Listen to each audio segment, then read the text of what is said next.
I would like to move on to a very simple question for both of you, and something tells me I won't get a very simple answer. But let me ask you this. I gave you a simple answer. He's raising the cost of Medicare. Okay, on to taxes. If your ticket is elected, who will pay more in taxes? Who will pay less? And we're starting with Vice President Biden for 2 minutes. The middle class will pay less, and people making $1 million or more will begin to contribute slightly more. Let me give you one concrete example. The continuation of the Bush tax cuts. We are arguing that the Bush tax cuts for the wealthy should be allowed to expire. Of the Bush tax cuts for the wealthy, $800 billion of that goes to people making a minimum of $1 million. We see no justification in these economic times for those, and they're patriotic Americans. They're not asking for this continued tax cut. They're not suggesting it, but my friends are insisting on it. 120,000 families, by continuing that tax cut, will get an additional $500 billion in tax relief in the next 10 years, and their income is an average of $8 million. We want to extend permanently the middle class tax cut permanently from the Bush middle class tax cut. These guys won't allow us to. You know what they're saying? We say, let's have a vote. Let's have a vote on the middle class tax cut, and let's have a vote on the upper tax cut. Let's go ahead and vote on it. They're saying no.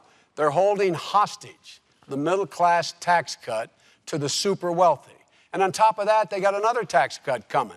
That's $5 trillion that all the studies point out will, in fact, give another $250,000 a year to those 120,000 families and raise taxes for people who are middle income with a child by $2,000 a year. This is unconscionable. There is no need for this. The middle class got knocked on their heels. The Great Recession crushed them. They need some help now. The last people who need help are 120,000 families for another $500 billion tax cut over the next 10 years.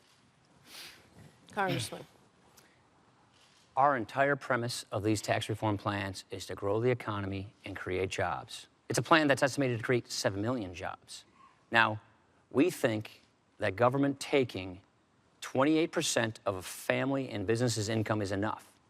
President Obama thinks that the government ought to be able to take as much as 44.8% of a small business's income.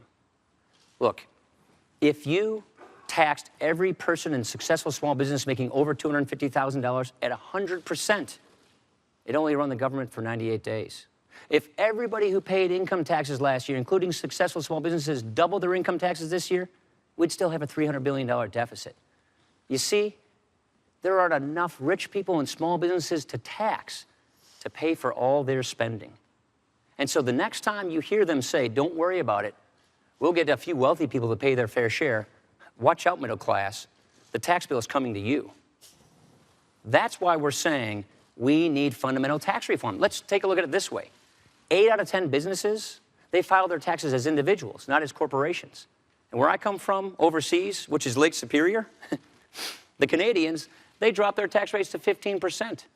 The average tax rate on businesses in the industrialized world is 25%, and the president wants the top effective tax rate on successful small businesses to go above 40%. 2/3 of our jobs come from small businesses. This one tax would actually tax about 53% of small business income. It's expected to cost us 710,000 jobs. And you know what? It doesn't even pay for 10% of their proposed deficit spending increases. What we are saying is lower tax rates across the board and close loopholes primarily to the higher income people. We have 3 bottom lines. Don't raise the deficit, don't raise taxes on the middle class, and don't lower the share of income that is borne by the high income earners. He'll keep saying this $5 trillion plan, I suppose. It's been discredited by 6 other studies, and even their own deputy campaign manager acknowledged that it wasn't correct. Well, let's talk about this 20%. You have refused, and again, to offer specifics on how you pay for that 20% across the board tax cut. Do you actually have the specifics, or are you still working on it, and that's why you won't tell voters? Different than this administration, we actually want to have big bipartisan agreements. You see, I understand that. Do you have the specifics? Do you have the math? You know exactly what you're doing? Look at what Ronald Reagan and Tip O'Neill did. They worked together out of a framework to lower tax rates and broaden the base, and they work together to fix that. What we're saying is, here's our framework. Lower tax rates 20%. We raise about $1.2 trillion through income taxes. We forego about $1.1 trillion in loopholes and deductions. And so what we're saying is, deny those loopholes and deductions to higher income taxpayers so that more of their income is taxed, which has a broader base of taxation, translate? so we can lower tax rates across the board. Now, here's why I'm saying this. What we're saying is, here's I the hope I'm framework. going to get time to respond to We this. want to work with You'll get Congress. time. We want to work with Congress on how best to achieve this. That means successful. Look, No specifics Mitt- again. what we're saying is lower tax rates 20%, start with the wealthy, work with Congress And to you do it. guarantee this math will add up. Absolutely. 6 studies have guaranteed, 6 studies have verified that this math adds up. But Vice here's the other President point. Biden. Just let me Vice finish President one point Biden. Let me if I could. translate. Let me have a chance to translate. I'll come back in a second then, right? First of all, I was there when Ronald Reagan tax breaks, when he gave specifics of what he was going to cut. No, number one, in terms of tax expenditures. Number two, 97% of the small businesses in America make less than $250,000. Let me tell you who some of those other small businesses are. Hedge funds that make $600-800 million a year. That's what they count as small businesses because they're pass through. Let's look at how sincere they are.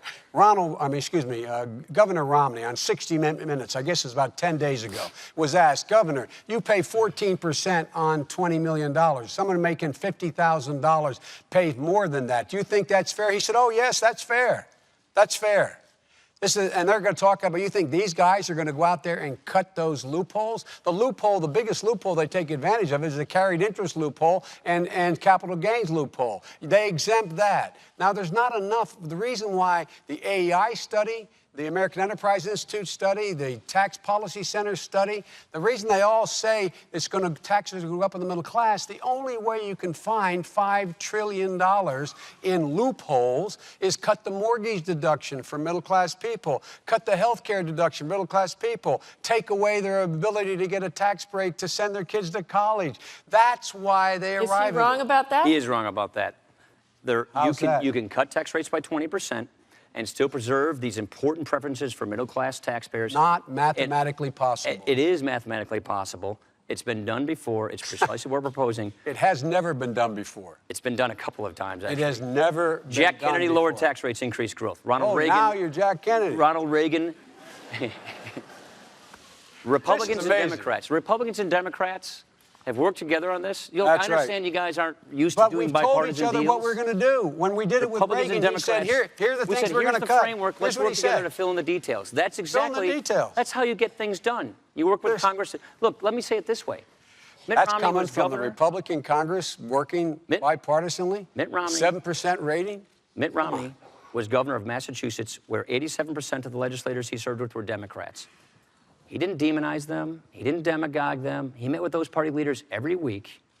He reached across the aisle. He didn't compromise principles. And you He saw found what common happened. ground, and he balanced the budget. So if he balanced did the such budget a 4 great times. job, Vice if he did such a President, great what- balanced the job in budget 4 times Massachusetts, without raising taxes. why isn't he even contesting Massachusetts? Vice President, that's what kinda would you curious, isn't it? suggest? What would you suggest beyond raising taxes on the wealthy that would substantially reduce Not the just long-term let the deficit? taxes expire like they're supposed to on those millionaires. We can't afford $800 billion going to people making a minimum of $1 million. They do not need it, Martha. Those 120,000 families make $8 million a year. Middle-class people need the help. Why does my friend cut out the tuition tax credit for them? Why does he go after Can the you child declare care? anything off Why limits? do they Can do you that? declare anything off limits? Yeah, we're saying Home close mortgage loopholes on deduction, high-interest people. Home mortgage For deduction. higher income people. Here, Can you guarantee that no one this taxes- making less than $100,000 have a mortgage, This- their mortgage deduction impacted? this taxes Guarantee? 1 million small businesses. He keeps trying to make you think that it's just some movie star or hedge fund guy or an actor. 97% of the small businesses make less than $250,000 a year, would not be You know affected it one hits bit. a million people. This taxes 1 million people?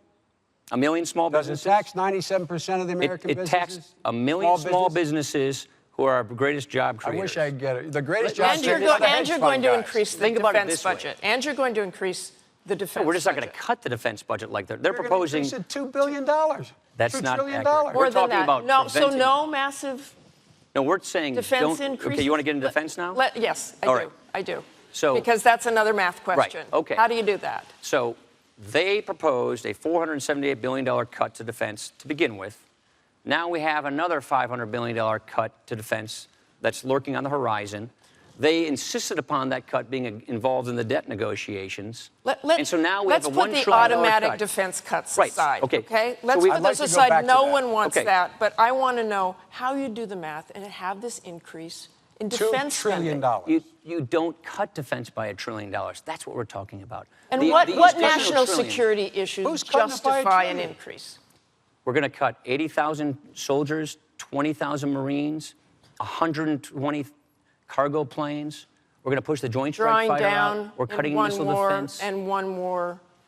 If these cuts withdrawn go through, our Navy will be the smallest it has been since before World War I. This invites weakness. Look, do we believe in peace through strength? You bet we do. And that means you don't impose these devastating cuts on our military. So we're saying don't cut the military by $1 trillion. Not increase it by $1 trillion. Don't cut it by $1 trillion. Quickly, Vice President Biden on this. Look, I want to move on. We don't cut it. And I might add, this so-called, I know we don't want to use the fancy word sequester, this automatic cut, that was part of a debt deal that they asked for. And let me tell you what my friend said at a press conference announcing his support of the deal. He said, and I'm paraphrasing, we've been looking for this moment for a long time. Can I tell you what that meant? We've been Why looking for should- bipartisanship for a long time. And so the bipartisanship is what he voted for, the automatic cuts in defense if they didn't act. And beyond that, they asked for another. Look, the military says we need a smaller, leaner army. We need more special forces. We don't need more M1 tanks. What we need is more UAVs. Some of the military, I know that's something Not you some of the support. military. That was the decision of the Joint Chiefs of Staff, recommended to us and agreed to by the president. Who answers There's to the a facts. civilian leader? They made the recommendation first. Okay, let's